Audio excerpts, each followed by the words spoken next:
The month of October will likely be one of the wettest on record here in Louisiana. Traditionally the driest month of the year, October 2009 saw more than 20 inches of rainfall in some parts of the state. In North Louisiana, cotton, soybeans, and sweet potatoes were all hit hard by the late season rains.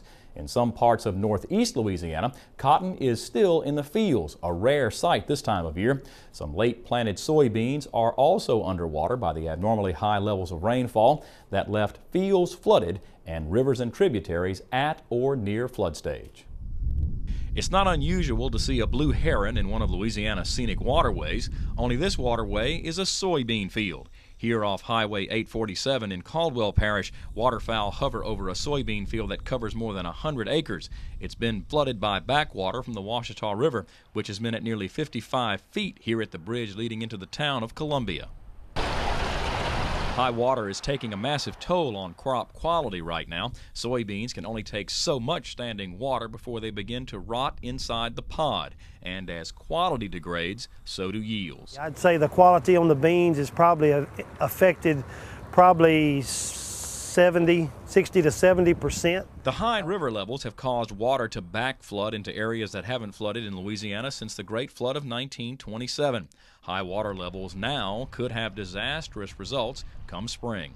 Well, it's hard on the equipment, and we're tearing the land up. It's going to mean an extra 2 trips at least in the spring. It's going to be late next spring and a whole lot more expensive besides the wear and tear on the equipment and the things that happen right now. This has long-range problems that we're creating by tearing the fields up like we are. We're right at the 73 flood, but we're still a couple of feet, 2.5 feet off the 91 flood. Crops in North Louisiana had tremendous yield potential prior to all the late season rainfall.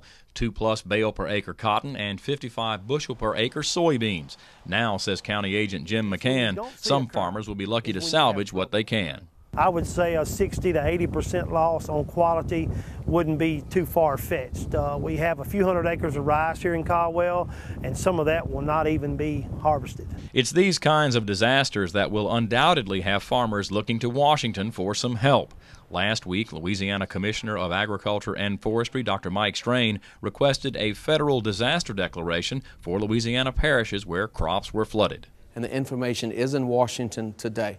And U.S. Secretary Vilsack has that information, and we do expect probably a statewide declaration. What we will have is that the majority of the parishes are either in a direct area of declaration or in the contiguous parishes. The Ouachita River crested last week at Monroe at 48.5 feet. Flood stage on the river at Monroe is 40 feet, with the levee protecting the city to a level of 53.5 feet.